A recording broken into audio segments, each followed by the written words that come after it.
tempat lebih mudah memandang matahari tenggelam. Sidratul Muntaha, Mustawa, Aras, tempat paling mudah untuk memandang Allah. Itulah maksudnya. Lalu begitu ketemu, Rasul mengucapkan salam. Oh, Rasul mengucapkan salam. Apa salamnya?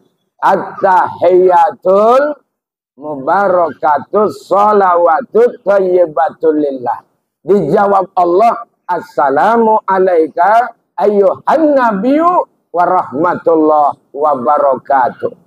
Terakhir ketika sudah berdialog, ketemu, dapatlah Rasul sebuah perintah. Apa perintahnya? Sholat. Makanya sholat ini Pak, harus dikerjakan sesuai perjalanan Isra Mi'raj. Kalau Isra Mi'raj tadi perjalanannya kan 3. Perjalanan nasud, syariat. Perjalanan malakut, tarekat. Perjalanan lahud, hakikat. Maka sholat itu harus dikerjakan secara syariat, tarekat, dan hakikat. Disitulah baru nikmat sholat itu. Kalau enggak, resah dan gelisah. Sholat tetap menjadi beban dalam kehidupan kita. Sholat itu bagaimana? Sholat itu ingat Allah. Toha 14. Ibnani annallah la ilaha illa ana fa'buduni wa aqimis sholata li dzikri. Sesungguhnya aku ini Allah. Tidak ada Tuhan kecuali aku. Maka sembahlah aku. Tegakkan sholat untuk ngingat aku. Rupanya sholat untuk apa, Bu? Ngingat Allah.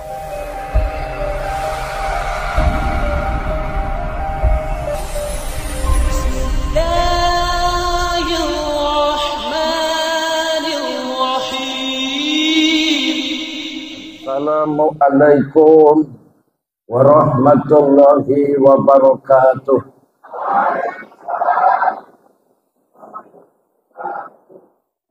Hamdan wa syukran lillah, salatan wa salaman ala rasulillah, sallallahu ala sayyidina wa maulana Muhammad ibn Abdullah, amma ba'du. Yang sama kita hormati Bapak Kepala Desa, Bapak Sugeng Suheri, berikut Bapak Kenadiran Masjid, Bapak Sidik Rasidin, pengurus FKSMF, ada Bapak Ustadz Samsir Lubis, penasehat Bapak Hendro SPDI, Bapak Ketua BPD serta jajaran, Bapak Kepala Dusun, Bapak Andre,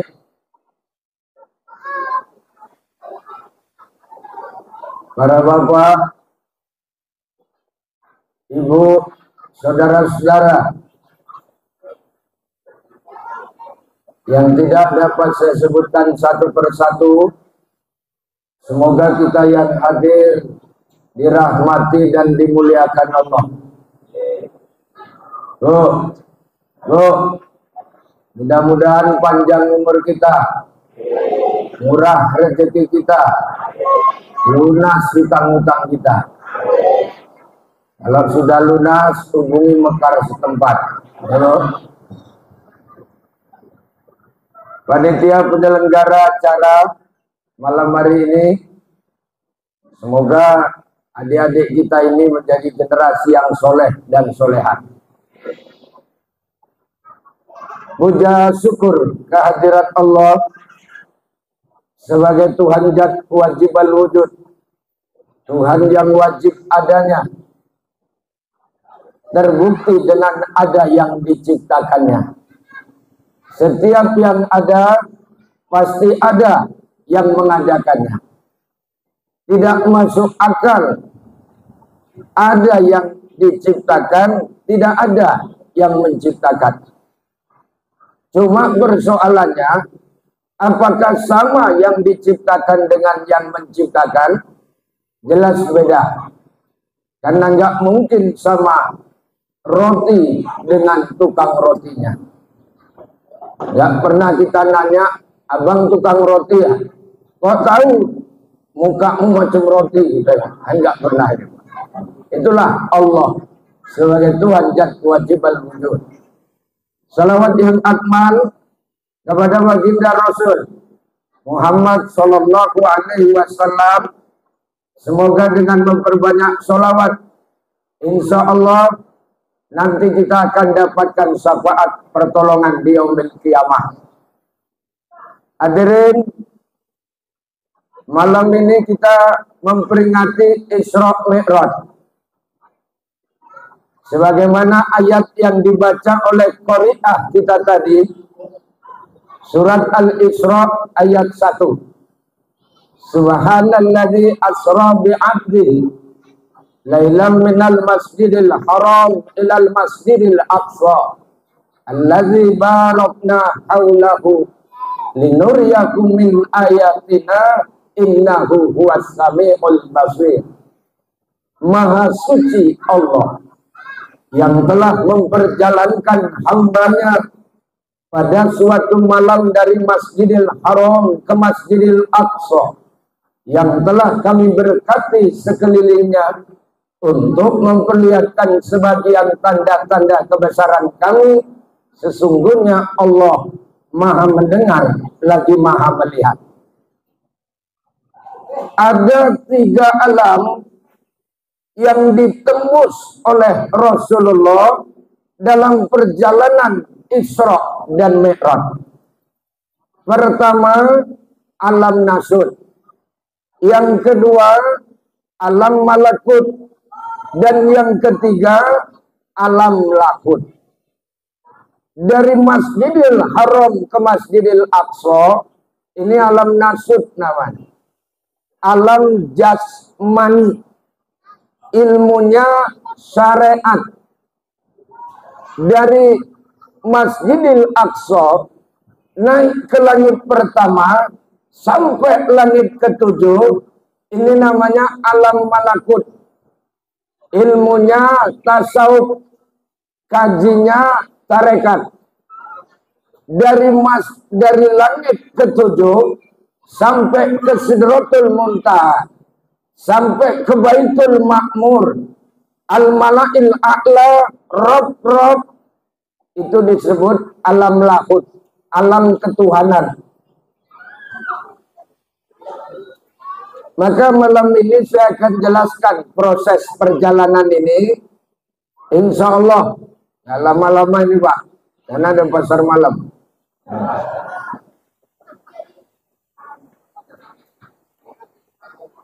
Kalau cerita alam nasut, dalam hadis rawinya Bukhari dan Muslim, ketika Rasul sedang berada di Hatim, dekat dinding Ka'bah, tiba-tiba datang malaikat Jibril. Ngapain?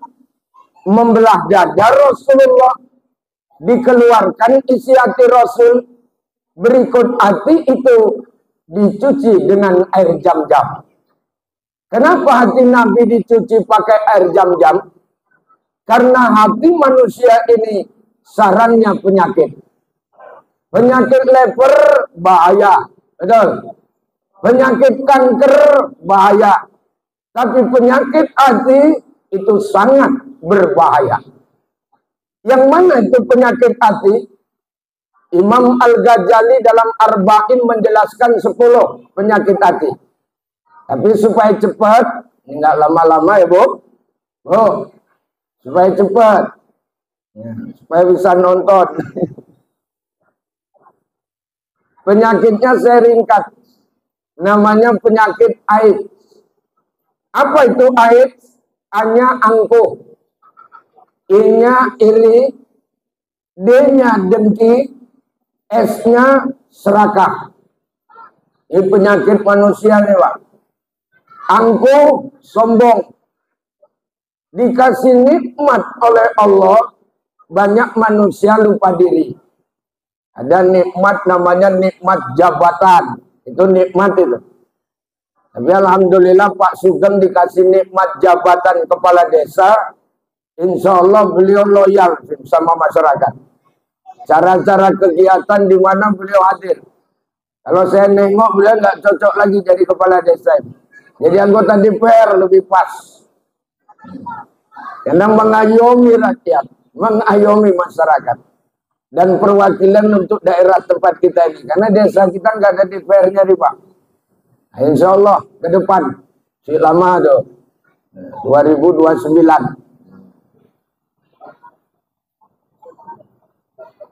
Ada orang dikasih harta, lupa diri. Dikasih jabatan, lupa. Padahal yang dikasih ini Bu, ini titipan. Ini Bu, titipan. Jabatan, titipan. Harta, titipan. Ya Bu. Bu. Ini dikasih jabatan malah sombong. Ada enggak orang dikasih jabatan sombong? Ada. Siapa Bu? Loh. Fir'aun. Fir'aun dikasih jabatan oleh Allah, sombong, lupa diri. Terakhir, Fir'aun itu Pak, ditenggelamkan Allah dalam Laut Merah. Ujungnya tewas, mengenaskan. Ini Laut Merah. Kalau yang sudah umroh, sudah haji, tahu Laut Merah itu. Dulu saya belum berangkat haji, saya tengok, saya dengar Laut Merah itu warnanya merah. Rupanya saya tengok warnanya biasa saja. Sama dengan benang biru ini Pak. Awak pikir benangnya biru. Rupanya kalau disulam menjadi kelambu. Karena untuk apa bersumpah? Kau menutupi malu, semua orang tahu siapa dirimu. Engkaulah yang membuat luka. Makanya sekarang aku putuskan berpisah denganmu. Karena orang lain berlaku. Aku yang tenggelam. Pakai riwayat. Riwayatnya Medicet.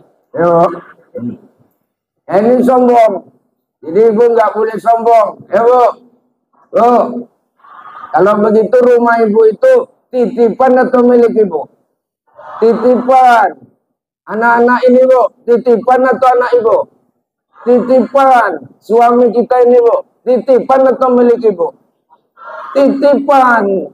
Makanya kalau ibu nggak sempat ngurus, titipkan sama orang. Ini namanya titipan. Ini pertama penyakit sombong. Yang kedua penyakit iri. Iri ini penyakit SMS. Senang melihat orang susah, susah melihat orang senang. Tetangganya senang, dia yang kesusahan. Tetangganya beli mobil, dia masuk rumah sakit. Ini hati-hati. Padahal kita tahu Bu, rezeki ini nggak ketukar, betul. Semua ini kita punya rezeki. Ya contoh saya Bu, saya duduk di sini ada tadi saya minta teh putih ini, aqua, nggak ada. Karena rezeki turun. Ada saya tadi minta kue Pak, nggak ada. Karena nggak rezeki, memang nggak ada. Ada Pak. Itulah kalau yang namanya rezeki. Jadi kita tidak usah khawatir persoalan rezeki. Allah sudah nanggung. Tapi kalau yang rezekinya agak seret, amalkan Pak. Solawat Nabi namanya solawat Jibril. Sallallahu ala Muhammad. Amalkan tiap hari 1000 kali. Insya Allah rezeki lancar. 7 hari saja kita amalkan Pak. Insya Allah turun terus rezeki. Saya terbukti ngamalkan ini Bu. Asal Kamis istri saya nggak pernah masak. Jumat nggak pernah masak. Dari mana rezeki itu turun? Dari orang pesta. Alhamdulillah. Inilah hikmahnya baca sholawat. Namanya sholawat Jibril.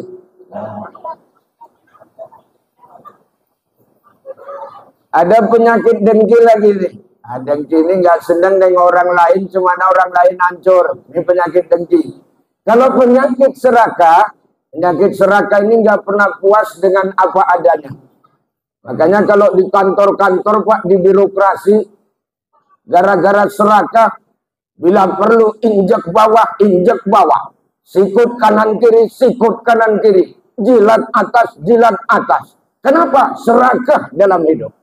Pak Nabi kita nggak ngajarkan begitu. Kalaupun Nabi kita itu istilahnya mau kaya, bisa. Orang beliau presiden, betul loh.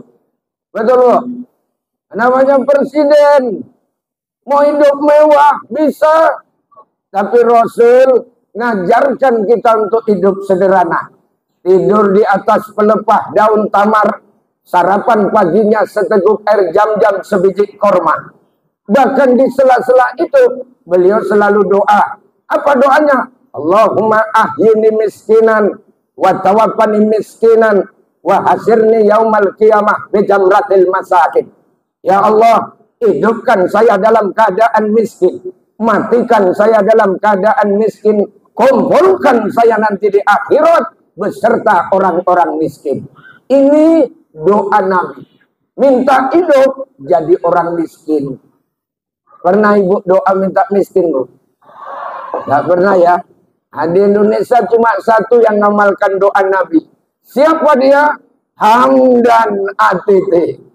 Orang termiskin di dunia. Karena jangankan gedung, gubuk pun aku tak punya. Jangankan permata, intan pun aku tiada. Itulah diriku. Kukatakan padamu agar engkau tahu siapa aku. Riwayat Hamdan ATT. Ayo. Udah 2 lagu ini Pak Sugeng. Nah kalau Rasul mau Isra, hatinya dicuci dengan air jam-jam. Kalau hati kita yang tadi berpenyakit, bagaimana cara nyucinya? Kata orang-orang tarekat Samaniyah wa Naqsabandiyah. Nah, ini saya kampanyekan di tarekat Saman wa Naqsabandiyah.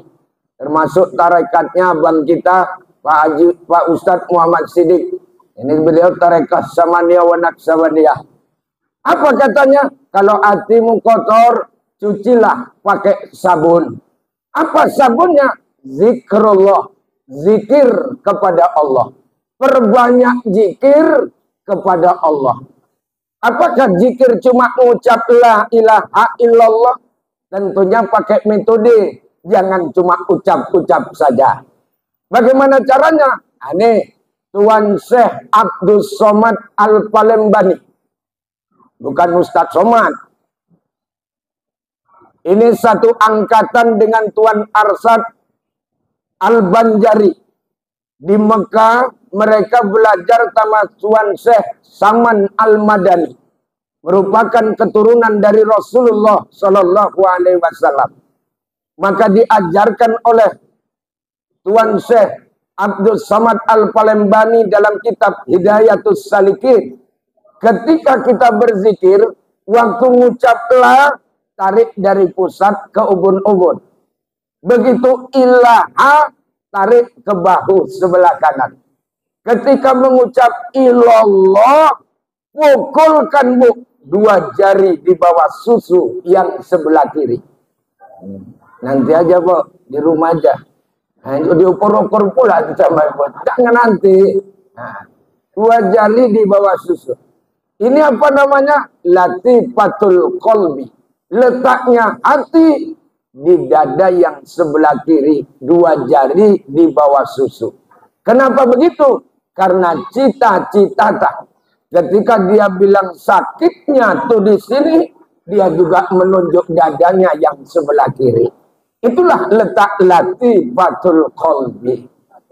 Jadi tarik Pak. La ilaha illallah. Antamkan kemari. Apalagi kalau pas zikir wirid, udah bisa dipraktekkan. Bu, pas wirid praktekkan Bu. Mata merem, ya nengok-nengok. Ini telinga pun dipasang, tapi pasang di belakang apa kira-kira yang keluar. Nah ini kadang-kadang ya, zikir. Nah, makanya insya Allah selagi kalimat la ilaha illallah itu wujud, Insya Allah kiamat nggak turun ini Pak. Karena kalimat ini tajam. Ada 20 sifat dalam kalimat la ilaha illallah. Dila itu namanya sifat nafsiyah, wujud. Itu dila. Ilaha itu sifat namanya salbiyah. Apa itu? Kidam, bako, mu'alafatulil hawadis, qiyamu ta'ala, binafsi, wahdaniyat. Di ilah itu ada 7. Ada kudrat, irodat, ilmu, hayat, sama, basar, kalam. Di Allah itu juga ada 7. Qadirun, muridun, alimun, hayyun, sami'un, basirun, mutakallimun. Ketika kita narik zikir la ilaha illallah, sudah 20 sifat ada di dalam itu. Maka betul selagi la ilaha illallah ini tegak, kiamat tidak akan pernah turun. Kalau ciri kiamatnya sudah kelihatan. Apa itu? Ad-dukhon, munculnya asap. Makanya tadi di pojok sana keluar muncul asap, Pak. Nah, itu ciri-ciri itu, Pak. Jadi kiamat. 2 batang juga tadi di situ. Musuh. Asap. Sinabung kemarin, Bu, ngeluarin asap. Bahkan semalam aku pulang dari Titik Kuning lewat Sukarame, asap pengepul. Ku datangi tukang sate Padang, rupanya, Masya Allah. Berarti kiamat masih jauh. Nah, ini ucapkan kalimat itu, insya Allah bersihin hati. Nanti diwirid Pak. Setelah pakai zikir yang sifatnya thorikoh. Walaupun diwirid bapak-bapak ini kadang-kadang waktu zikir itulah serem-seremnya. Nah, komandannya baca Abdul Zikri Fa'lam annahu la ilaha illallah. Rame-rame jawab. La ilaha illallah. Agak serem ini Pak. Kalau bapak-bapak ini zikirnya macam naik kereta ini Bu. Masuk gigi 1, kerepak. La ilaha illallah. La ilaha illallah. Jadi komandannya nggak baca Pak, nengokin. Nampak suasana berkeringat masuk 2, kerepak. La illallah. Makin serem masuk 3, kerepak. La ilahnya pun hilang, tinggal loh. Awak pikir panah sudah. Banyak panah asmara ini. Kalau ibu-ibu tertib, wiridnya siang. Mau wirid mandi dulu. Pakai make up. Ya Bu. Pakai bedak tabita. Yang biasa 2,5. Yang gold 7,5. Kalau ibu mau pesan nama itu bini awak. Itu tukang jual tabita itu. Nah ini. Ya Bu. Nanti ibu pakai gincu itu bimoli. Bibir molor 5 inci. Agak tebal-tebal. Komandannya pun baca ada mental-mentalnya tuh Pak. Abad dulu zikri fa'lam annam ilaha illallah. Ibu-ibu yang gincunya sudah tebal jawabnya pun hati-hati. Karena kalau dijawab hayyun rusak gincunya. Coba bayangin. Tapi selagi kalimat itu tegak, bersihin hati. Nah setelah hati Rasul itu dibersihin, diajak berangkat. Naik kendaraan namanya buruk. Beberapa tamsil diperlihatkan oleh beliau. Pertama ada orang yang motong-motongin lidah. Waktu itu Rasul nanya, ya malaikat Jibril, siapa itu yang tukang motong lidah? Itu tamsil buat umatmu. Orang-orang yang suka menceritakan aib saudaranya. Orang-orang yang suka memfitnah. Orang-orang yang suka menggosip. Itulah orangnya. Sama dengan memotong lidahnya sendiri. Ini hati-hati Bu. Karena kalau ibu-ibu sedang muncul 2-3 orang, selalu muncul siaran pedesaan. Nah, kalau bapak-bapak jarang nyeritain orang. Orang sibuk main dam batu. Ini itu ya Pak. Nah, ini dia. Kegiatannya agak beda. Ditengok Rasul ada orang menanam, langsung memetik.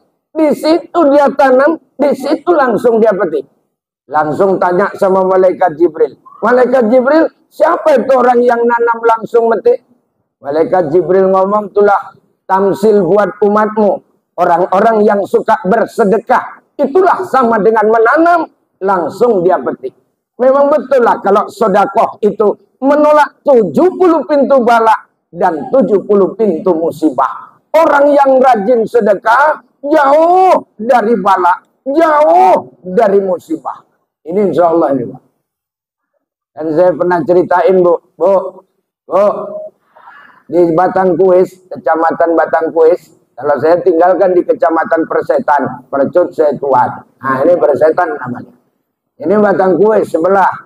Waktu kena angin puting beliung, puluhan rumah hancur total, Pak. Tengah-tengah rumah Bu aja, kesenggol pun nggak dengan angin puting beliung.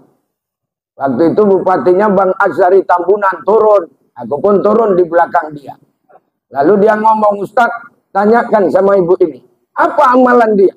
Begitu kutanya, ibu itu jawab, 2 amalan gak pernah kutinggalkan. Pertama, saya rajin sedekah, Ustaz. Oh, pantas sedekah itu menolak bala.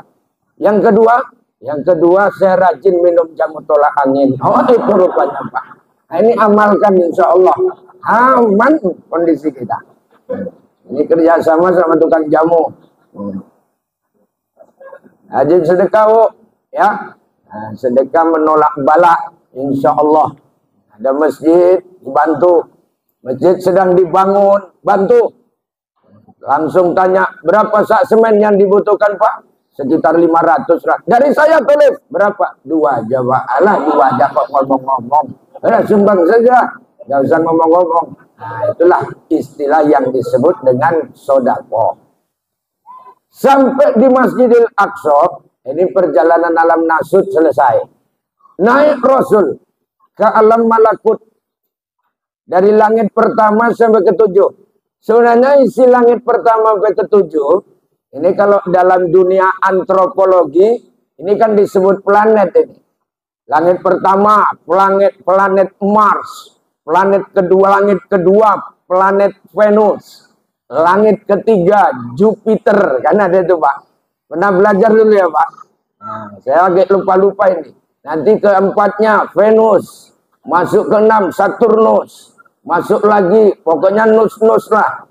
Nah, masuk lagi terakhir baru namanya Pluto, itu terakhir. Rupanya dalam pandangan hakikat, langit pertama sampai ke-7 ini surga ini, Pak. Langit pertama Babus Salam, langit kedua Darussalam, langit ketiga Firdaus. Tahu Firdaus, Pak? Dekat rempah. Nah, ini Firdaus tuh. Nah, di surga. Langit keempat Darul Ulum, langit kelima Adenin, keenam Naim, ketujuh Ma'wa. Ma'wa itu surga paling tinggi. Ustadz lah banyak masuk sana, insyaallah. Ya, Ustadz ke Ma'wa itu biasanya. Orang ini udah Babus Salam aja lah, bawa aja. Nah, surganya pakai kipas angin. Nah, kalau kita pakai AC. VIP. Nah, gitu ya. Nah, kalau bumi yang 7 ini pun, ini simbol neraka ini, Pak. Makanya langit 7 ini disebut dengan perjalanan malaikat. Yang di bumi bawah, ini perjalanan iblis. Iblis ketika tidak mau hormat kepada Nabi Adam, diusir oleh Allah dari surga, ini nempati bumi. Makanya di bumi ini ada 7, neraka pun ada 7. Neraka pertama namanya apa, Bu? Hawiyah. Neraka kedua Syair. Neraka ketiga Syakor. Neraka keempat Utomah. Neraka kelima Jahim. Neraka keenam Fail. Neraka ketujuh itulah yang disebut dengan Jahannam. Makanya kalau kita doain orang mati, Allahumma ja'al qabrahu raudhatan min riyadil jannah. Jadikanlah kuburnya itu yang naik ke atas. Riyad Raudhah, taman-taman surga. Wala taj'al qabrahu hufratin min hufarin niron. Jangan kau jadikan kuburnya menjadi jurang neraka ke bawah. Itu naik ke atas. Makanya kalau kita ziarah, doa ini dibaca, Bu. Bu, ntar lagi kan masuk Ramadan. Ya, Bu. Ibu mau ziarah, nanti di pintu gerbang kubur ucapkan salam. Assalamualaikum ya ahlal kubur minal mu'minina wal mu'minat. wal muslimina wal muslimat wa inna insyaallah bikum lahiqun. Habis baca itu ibu masuk, nggak usah nunggu jawaban, ya Bu.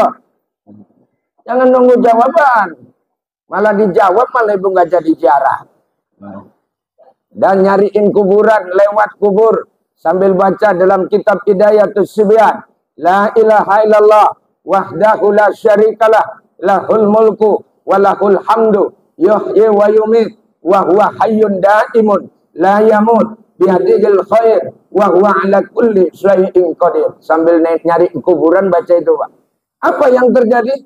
Kubur-kubur itu menjadi terang benderang.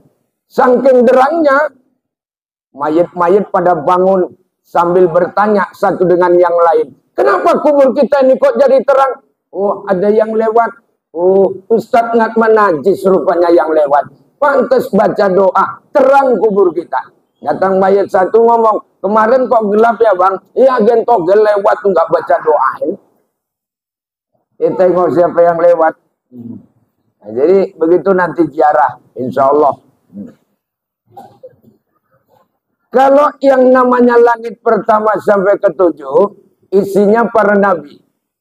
Maka Rasul ketika di langit pertama ketemu sama Nabi Adam. Langit kedua, Nabi Isa dan Yahya. Langit ketiga, Nabi Idris. Keempat, Nabi Yusuf. Jadi Bu, Nabi yang sekarang masih hidup ini ada 4. 2 di atas, 2 di bawah. Yang masih hidup ini Pak sampai sekarang. Yang di atas, Nabi Isa sama Nabi Idris.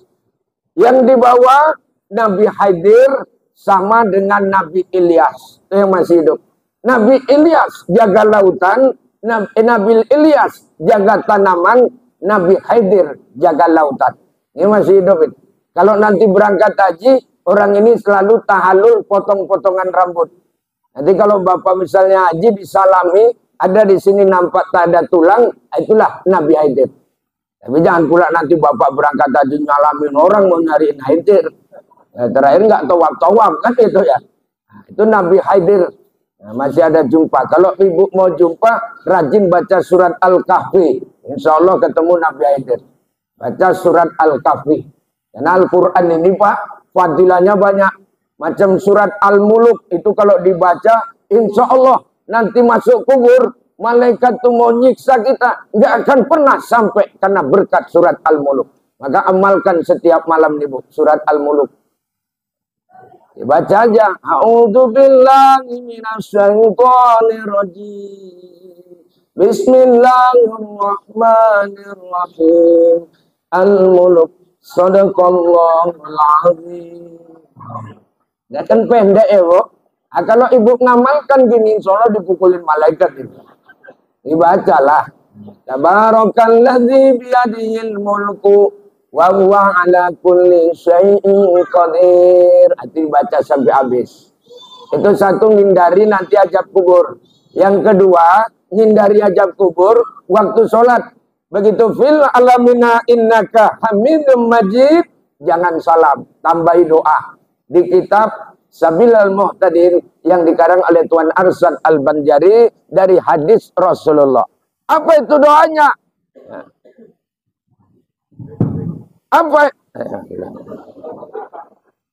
Apa itu doanya, Bu? Begitu fil alamina innaka hamidum majid. Nah, baru dibaca doa. Allahumma inni a'udzubika minal khubsi wal khaba'is. Ada itu. Ini doa masuk WC. Ya, Bu. Nah, ibu masuk WC, masuk kuburan. Nah, masuk kuburan doanya bukan itu. Allahumma inni a'udzubika min azabil qabri wa min azabin nari wa min fitnatil mahya wal mamati wa min fitnatil masihid dajjal. Itu dibaca. Doa apa ini? Doa supaya lepas azab kubur. Hafal Bu? Bu, hafal? Nah, yang belum hafal besok subuh, begitu fil alamina innaka hamidum majid. Ibu rupanya kan belum hafal. Nah, ibu cukup ngomong dalam hati yang dibaca Ustaz tadi malam. Ah, itu ada. daripada payah-payah. Ya. Ini menolak kubur nih, Bu.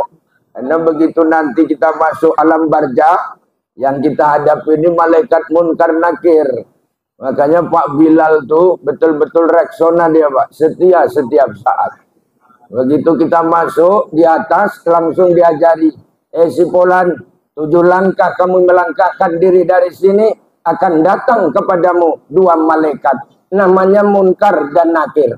Jangan kau resah, jangan kau gelisah, menunggu di sana tempat yang kau janjikan di sudut sekolah. Ah, ini kalau ini. Ini kalau versi Obemesa, ya. Nanti ditanya kamu marot buka, siapa Tuhanmu? Man nabiuka, siapa nabimu? Ma kiblatuka, kemana kiblatmu? Nah, kalau ditanya ma kiblatuka, kemana kiblatmu, ibu jawab apa? Apa, Bu? Apa, Bu? Ka'bah. Ya, Bu? Bu, Ka'bah. Walaupun Pak Andri kalah, Ka'bah, ya. Nah, jangankan Pak Andri, awak pun kalah. Ini, Bu, Ka'bah. Man ikhwanuka, siapa saudaramu? Muslimin muslimat. Ini sengaja malam ini saya bocorkan nih, Pak, soal malaikat munkar nakir. Diam-diam aja ya, Bu. Jangan kasih tahu yang lain. Nah, ini pertanyaan mayit dalam kubur. Jadi kalau begitu, inilah yang dijumpai oleh Rasulullah Sallallahu Alaihi Wasallam. Yang keempat, Nabi namanya Nabi Yusuf. Yang kelima, Nabi Harun. Yang keenam, Nabi Musa. Ketujuh, Nabi Ibrahim alaihissalam. Ini alam malakut, perjalanan alam malakut. Nah, makanya kalau kita mau tembus alam malakut, bersihin hati. Maka tirakat yang paling jos, kata Kiai Haji Maimun Jubir, kalau kita nggak sanggup baca Quran, ya nggak usah baca Quran. Kalau kita nggak sanggup sholat tahajud, ya nggak usah tahajud. Kalau kita nggak sanggup puasa Senin Kemis, ya nggak usah puasa Senin Kemis. Ada tarik tirakat yang paling jos. Apa itu? Bersihkan hati kita. Kenapa artinya baca Quran rajin tapi hatinya busuk? Apalah artinya pula awak rajin wiritan tapi hatinya busuk? Bersihkan hati dulu. Kalau sudah bersih hati, terbukalah hijab senembus yang namanya alam malakut itu. Perjalanan apa namanya? Perjalanan jiwa. Yang intinya adalah kolbi. Maka bersihkan hati. Itu cara Rasulullah untuk menembus alam malakut. Begitu sampai di alam malakut, masuk namanya Sidratul Muntaha. Sidratul Muntaha ini batas muhadas dan qadim. Sebenarnya Sidratul Muntaha ini, Pak, kalau dalam kajian syariat, itulah perjalanan dan satu tempat. Tapi kalau dalam dunia hakikat Sidratul Muntaha itu adalah kesadaran tertinggi kita. Bagaimana supaya kita sadar akan Allah? Bagaimana kita rasakan bisa beserta dengan Allah. Itulah maksudnya. Karena istilah Allah ini, Pak, selama ini kan digambarkan Allah ini jauh. Seolah-olah di luar diri kita. Padahal Allah itu dekat. Ya, Bu? Bu, Allah itu dekat. Ya kan ada dalam surat Al-Baqarah. Wa idza sa'alaka ibadi anni fa inni qarib. Kalau kamu mau bertanya tentang Tuhanmu, katakan Tuhanmu itu dekat. Bahkan dihantam lagi surat yang lain. Wa huwa ma'akum ainama kuntum. Dimanapun kamu berada, aku selalu bersamamu. Nggak cukup lagi kedekatan itu sampai Allah berfirman, wa nahnu aqrabu abdi ilai min hablil warid. Sesungguhnya aku lebih dekat dari urat lehermu. Berarti kalau begitu Allah nggak jauh. Maka betul kata Bimbo, aku jauh, engkau jauh. Aku dekat, engkau dekat. Bagaimana merasakan kedekatan Allah? Pakai rasa. Kalau ilmunya disebut dengan istilah ilmul hakul yakin. Saya contohkan gini. Ya Pak Andri, Pak mari kopi tadi. Ini supaya jelas. Dalam agama pada 3 ilmu. Pertama ilmu yakin, kedua ainul yakin, ketiga hakul yakin. Ilmu yakin, setiap kopi manis, itu ilmu yakin. Begitu ainul yakin, Pak Andri bawa kemari, saya lihat ini rupanya kopi sudah masuk ainul yakin. Supaya hakul yakin, minum dulu, bismillahirrahmanirrahim. Hakul yakin, memang manislah kopi itu. Tapi kalau Bapak nanya, bagaimana rasanya manis? Ya manis. Bagaimana manis itu? Terakhir saya simpulkan, saya tidak bisa menceritakan. Saya cuma hanya bisa merasakan. Kalau Bapak mau tahu, ya rasakanlah. Dapat nggak kopi tadi? Dapat kan? Rasakanlah. Makanya dalam dunia tasawuf dikenal lam yaju, lam yadri. Siapa yang tidak merasakan, dia itu nggak akan pernah tahu. Istilah rasa itulah yang kita gali dalam kolbu kita. Maka istilah rasa ini Pak, kedekatan Allah tidak ditentukan dengan letak geografis. Kadang-kadang ada yang dekat tapi dia jauh. Contoh, Bapak sini duduk, istri duduk sebelah, sama-sama pegang HP. Suami entah WhatsApp siapa, istri entah WhatsApp siapa. Memang mereka dekat secara geografis, tapi sesungguhnya mereka ini jauh karena mereka sibuk dengan WhatsApp-nya masing-masing. Paham ya, Bu? Bu, ini cerita dekat Allah. Tapi kalau ibu punya anak, misalnya pergi ke Jakarta, dia kerja di Jakarta, ibu di desa Semencirim ini, kira-kira Bu, anak yang di Jakarta terasa jauh apa dekat? Kalau letak geografisnya jauh, tapi lantaran dia anak, dekat apa jauh? Ya tetap terasa dekat. Nah kalau begitu, dekat jauhnya bukan ditentukan oleh letak geografisnya, tapi jauh dekat itu ditentukan dengan rasa. Rasa itulah yang perlu kita bangkitkan. Sadar akan Allah, bahwa Allah itu dekat dengan diri kita. Itu maksudnya, Pak. Sampai mana tadi, Bu? Bu, sampai Sidratul Muntaha. Naik ke Al-Mala'il A'la, naik ke Baitul Ma'mur, naik ke Rob-Rob. Di situ Nabi ketemu Tuhan. Cuma gambarannya gini, kalau di Rob-Rob itu Nabi ketemu Allah, apakah Allah bertempat di sana? Tidak. Saya contohkan gini, Bapak kalau mau nengok matahari tenggelam, lebih gampang di mana nengoknya, Pak? Pasti Bapak ngomong di laut, kan gitu. Tapi apakah matahari itu di laut? Ya tidak. Tapi laut itu tempat lebih mudah memandang matahari tenggelam. Sidratul Muntaha, Mustawa, Aras, tempat paling mudah untuk memandang Allah. Itulah maksudnya. Lalu begitu ketemu, Rasul mengucapkan salam. Oh, Rasul mengucapkan salam. Apa salamnya? At-tahiyyatul mubarakatus sholawatut thayyibatul lillah. Dijawab Allah, assalamu alaika ayyuhan nabiyyu wa rahmatullah wa barakatuh. Terakhir ketika sudah berdialog, ketemu, dapatlah Rasul sebuah perintah. Apa perintahnya? Sholat. Makanya sholat ini, Pak, harus dikerjakan sesuai perjalanan Isra Mi'raj. Kalau Isra Mi'raj tadi perjalanannya kan 3. Perjalanan nasud, syariat. Perjalanan malakut, tarekat. Perjalanan lahud, hakikat. Maka sholat itu harus dikerjakan secara syariat, tarekat, dan hakikat. Disitulah baru nikmat sholat itu. Kalau enggak, resah dan gelisah.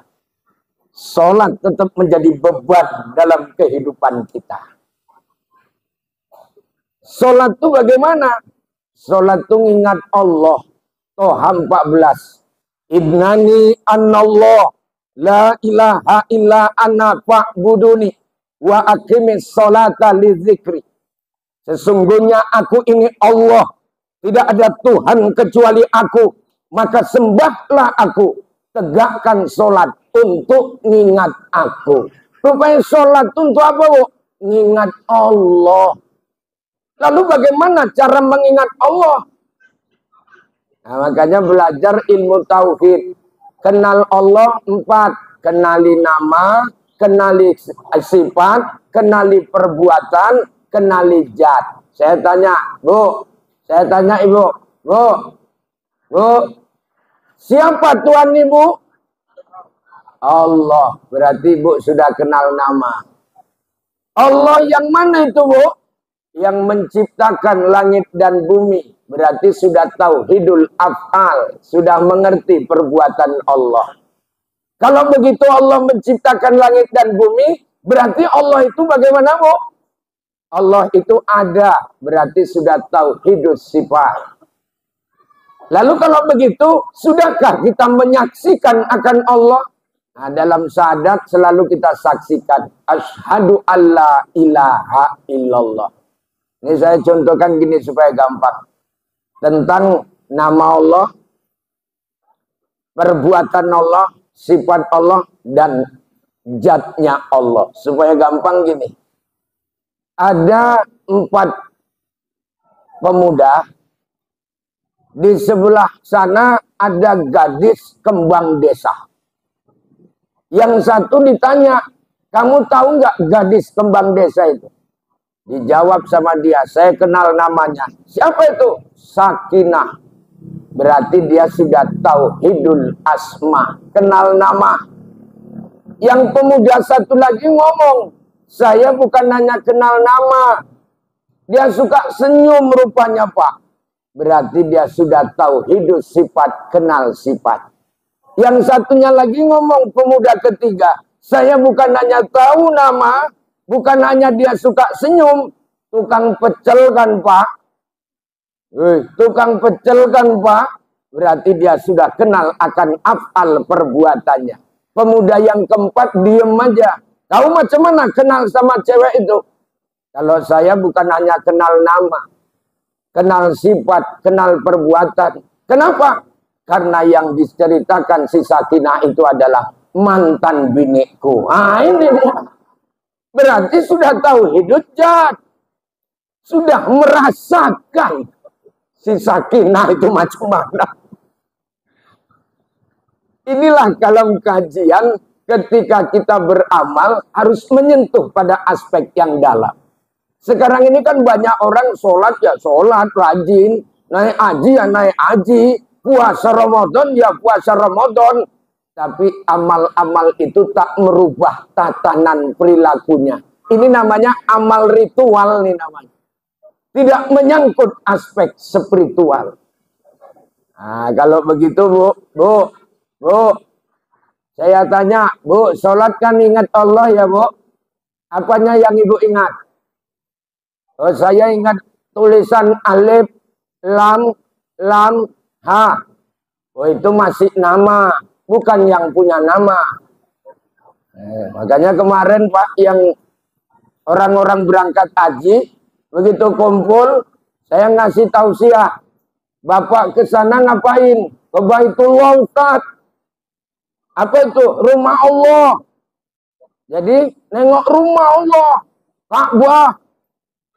Pertanyaannya, jumpa nggak sama yang punya rumah? Ya pokoknya rumahnya aja Pak. Nah ini. Inilah kadang-kadang tauhid kita masih sekelas nama. Makanya orang syariat kalau beribadah, dia ingat nama Allah. Orang tarekat kalau dia beribadah, dia tahu yang punya nama itu. Kalau orang hakikat begitu ibadah, justru dia sudah menyaksikan akan keberadaan Allah. Nah, inilah yang perlu dikaji pada hari ini. Malam ini bagaimana kita kepada Allah itu betul-betul dekat. Bu, saya kasih tahu. Kenapa sholat yang 5 waktu ini? Yahudi pernah nanya nih Pak sama Nabi. Yahudi nanya di kitab Tambihul Ghafilin. Kata Nabi, ya Muhammad, terangkan kepadamu sholat yang 5 waktu. Nabi bilang, sholat zuhur dikerjakan pas api neraka jahanam menyala. Siapa yang sholat zuhur, lolos dari api neraka jahanam. Insya Allah selamat kita. Sholat asar dikerjakan waktu Nabi Adam makan buah kuldi. Siapa yang sholat asar, dia dapatkan dirinya seperti bayi yang baru keluar dari perut ibunya. Sholat asar merontokkan dosa. Insya Allah dosa-dosa ibu dihapuskan dengan sholat asar. Ibu ada dosa? Nah, kalau ada saya nggak yakin. Banyak saya yakin.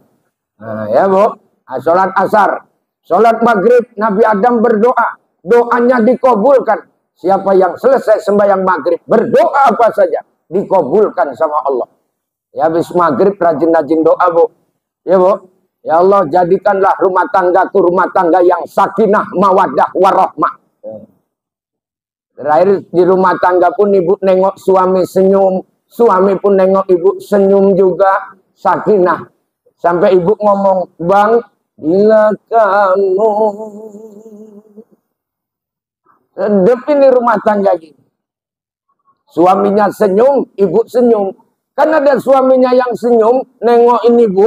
Malah ibu ngomong, apa tengok-tengok? Sampai suaminya bertanya, ini anak pipi ranting mana lagi kan? Senyum. Makanya ibu mau masuk surga nggak berat. Ibu kalau mau masuk surga cuma 3 jam malam ini Bu. Malam ini saya sampaikan. Pertama, rajin sholat 5 waktu, jangan tinggal. Kedua, rajin puasa Ramadan. Yang ketiga, hormati suamimu. Insya Allah masuk surga. Nanti pulang dari sini nampak suami, berikan penghormatan kepada suami. Hormat. Insya Allah masuk surga. Yang ngormatinnya nggak begitu. Layani suami dengan baik. Begitu duduk, kepingin apa Bang? Teh manis, bikinkan. Diminum suami 1 teguk. Pahala ibu lebih baik dari sholat sunat selama setahun. Bayangkan tuh Pak. 2 teguk bapak minum 2 tahun. Makanya ibu kalau ngasih teh manis yang ditinggal pergi, tungguin. Ngomong, banyak tegukannya ya Bang, suaminya minum. Habis Bang, bikinkan lagi, sorongkan lagi. Insya Allah seminggu kena kencing manis suami kita. Luar biasa nih Pak Alam. Lama macam ibu senyum ini. Kalau senyumnya diberikan suami, berpahala. Seorang istri senyum sama suaminya, 1 kali senyum. Pahalanya sama dengan berangkat haji. 2 kali senyum, 2 kali naik haji. 3 kali senyum Pak, 3 kali berangkat haji. Maka besok hari Minggu bapak ini nggak kerja, duduk di teras, ibu duduk di depan dia. Senyum ibu. Dari mulai jam 6 pagi sampai jam 6 sore. Nah, ibu mau tahu pahalanya Bu? Ibu akan diantarkan ke rumah sakit jiwa yang terdekat. Kalau tukang senyum terus kan serem. Kalau suami enak Pak, pulang bawa oleh-oleh nyenangkan hati istri. 60 tahun dosa kita diampuni. Ini musim durian nih Pak, ambil durian. Nah, Dek, durian, kesukaanku Mang, mainkan. Muakat. Lepas 60 tahun dosa kita. Tapi yang cantik-cantik lah, jangan durian. Duriannya busuk-busuk, udah kau tekan nanti, yang penting dosa ku hapus. Dan istri ngambil rumah sakit, awak yang dosanya memang dihapus. Ini kasih sama istri. Di rumah tangga ini sebenarnya membinanya nggak berat. Rumah tangga sakinah mawadah itu. Modalnya apa pertama? Understanding, saling pengertian sajalah hidup ini. Suami pengertian sama istri, istri pengertian sama suami, aman. Suami kepingin teh manis, tengok istrinya sibuk, bikin sendiri, kenapa? Pengertian itu. Ya Bu, Bu. Nah ibu mau bikin kolak pisang, butuh kelapa, suami sibuk, manjat sendiri, kenapa? Itu juga saling pengertian. Kalau sama-sama pengertian aman ini sebenarnya itu. Nah, inilah amalan-amalan yang dilakukan. Nah, terakhir sholat isya. Sholatnya malam. Siapa yang sholat isya, kuburannya terang benderang. Saya selalu buka-buka itu Bu, di kitab Durrah. 3 golongan mati, jasadnya nggak busuk Pak, nggak membau, bahkan wangi lagi. Padahal dia nggak berangkat ke Palestina. Nah, tapi cuma ngamalkan salah satu tiga ini. Pertama siapa? Orang yang suka membaca Al-Quran. Nah, minimal kita seminggu sekali baca Quran. Di mana? Wirid. Wirid kan baca Quran itu. Qul huwallahu ahad, Allahu samad. Ibu jawab, lam yalid wa lam yulad wa lam yakul lahu kufuwan ahad. Ngomong ahadnya itu macam 14 kali pernah ke Mekah. Tapi kalau sudah kena colok di tengah-tengah, al-wadudul majidul ba'isu sayyidul hakul wakil qawiyul wazirul waliyul hamidul muhsinul mubadi'ul mu'id. Muncul parting gerembong ini.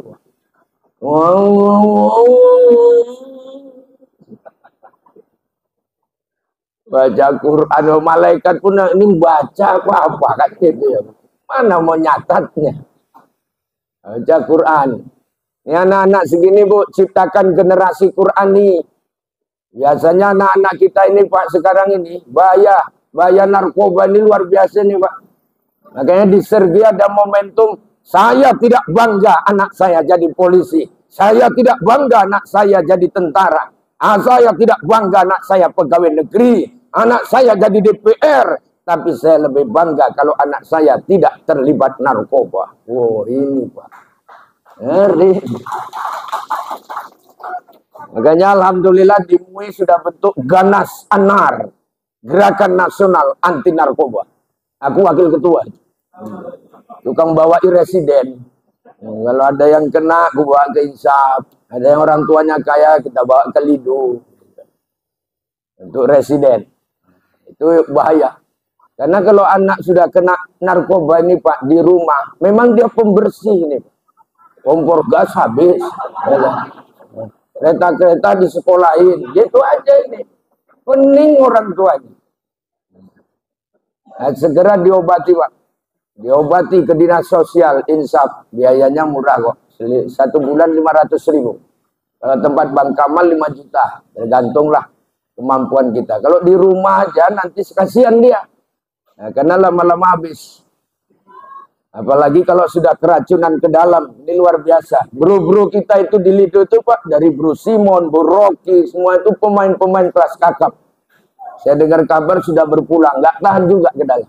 Nah, itu kalau sudah masuk. Makanya dikuatkan iman nih Bu. Bu. Kalau nanti ada bayi lahir, ajankan terus. Patrikan iman. Allahu Akbar. Ajankan di telinga kanan. Begitu selesai pula ajan, nah, potongkan kambing. Itulah akekah. Apa bedanya anak yang diakekah dengan tidak diakekah? Kata kitab Sabilal Muhtadin, siapa anak yang diakekah, doanya cepat nyampe ke orang tua. Yang tidak diakekah, agak lambat nyampenya. Makanya mazhab Imam Syafi'i, kalaupun kita belum akekah, sudah tua pun belum, ada duit beli kambing akekah. Macam ibu-ibu, aku kayaknya dulu belum diakekah makku. Ada duit, beli kambing, akekah, walaupun umur ibu 60 tahun. Mau ngundang grup maraban, Pak? Boleh. Dengan catatan 2 ini jangan dilakukan. Pertama, motong rambut. Nggak usah dipotong rambut lagi lah. Itu bayi biasanya. Yang kedua, minta ayun. Nah, jangan. Sementara akekah minta ayun. Nggak ada ayunan untuk mama-mama. Tapi akekah jalan. Nah, itu yang penting Pak. Baca Quran supaya hafal. Ini anak-anak sudah pandai baca Quran woy. Sudah pandai? Alhamdulillah. Jangan nggak pandai ya. Malu kita sama binatang kodok. Tengok kodok kalau musim hujan pada ngaji tuh. Ada yang khusus baca huruf ain. Ain. Ain. Ada yang khusus baca huruf wo. Wo. Wo. Ada yang males ngaji bunyinya. Mereka kata-kata males ngaji. Macam lain. Kodok aja begitu. Nah, jadi kader nih anak-anak. Supaya jadi anak soleh. Nah, insya Allah. Yang kedua Pak. Yang tukang ngajan di masjid. Orang sekarang ini kan rebutan imam. Jadi imam. Padahal yang ajan tuh. Lebih dijamin matinya jasadnya tidak busuk, tidak bau. Tukang ngajan. Nah, kalau ini masjidnya mewah, yang ngajan memang harus menggetarkan masyarakat supaya datang berjamaah. Allahu Akbar, Allahu Akbar. Orang pun, siapa yang ngajan tuh? Nah, tertarik ya. Allahu Akbar, Allahu Akbar. Wah, makin ramai masyarakat datang. Karena dia mau nengok yang ngajan ninggal enggak. Lagunya putus-putus pula. Ini tukang ngajan dimuliakan Allah. Waktu saya ceramah di PLN Lubuk Pakam ada yang nanya, Pak, minta izin Ustaz, kenapa? Kalau dia tukang komat, Pak, nah, aku nerangkan ngajan malah dia nanya tukang komat. Terakhir aku jawab, busuk separuh kalau tukang komat. Nah, sebagai sini aja yang busuk, sono enggak. Gitu, ya. Nah ini tukang ngajan. Nah, yang ketiga, yang suka bangun tengah malam. Siapa yang suka bangun tengah malam? 08, maling? Bukan. Yang suka bangun tengah malam ngambil wudhu, sholat tahajud. Insya Allah ini Pak, jasadnya utuh. Kerjakan sholat isya, sholat subuh, sholat disaksikan oleh para malaikat. Jadi insya Allah Bu, tinggal menghitung hari. Insya Allah kita masuk Ramadan. Ya Bu, karena ini bulan berurutan, Rajab, Sya'ban, Ramadan. Rajab, Syahrullah. Sya'ban, Syahri, kata Rasul, bulanku. Ramadan, Syahru ummati, bulan umatku. Syahrukan, anak muda film India, kan gitu. Bentar lagi masa Ramadan. Apa yang perlu dilakukan, Bu? Man fariha bidukhuli Ramadan, haramallahu jasadahu ala niran. Gembira nyambut Ramadan. Insya Allah haram tubuhnya dari siksaan api neraka. Kalau anak-anak kita dulu Pak, gembira waktu kita, gembiranya ngapain Pak? Beli bambu, long, bunyiin, itu wujud kegembiraan anak-anak. Kalau ke bapak-bapak ya punggahan lah, itu termasuk punggahan. Biasanya bawa nasi masing-masing. Sudah di sini nanti ditukar-tukar, ada itu Pak. Tapi alhamdulillah kalau sudah berjamaah lebih terus, karena terbukti kalau punggahan saya nggak pernah bawa, tapi pulang bisa bawa. Berarti kan lebih nasi itu. Nah, luar biasa kalau sudah ceritanya ngumpul. Makan nggak makan asal ngumpul, tapi hari ini setiap kita ngumpul, insya Allah kita makan. Nah, ini masuk Ramadan ya Bu. Bu. Nah, yang kedua Bu, saya kasih tahu, minta maaflah sama suami. Nah, besok mau puasa, bangunkan jam 2 malam, Bang, bangun Bang. Nah, suaminya bangun, mau ngapain sih besok mau puasa? Nah, mau minta izin. Nah, udah minta izin Ibu. Nanti hari raya gitu juga, malam takbiran, bangunkan, minta izin dulu. Kalau di masjid kita sholat, habis sholat Idul Fitri, salaman sama orang. Suami belakangan, suami dulu diutamakan. Malam takbiran jam 2 malam, suami udah tidur. Ibu kan belum, masak lontong.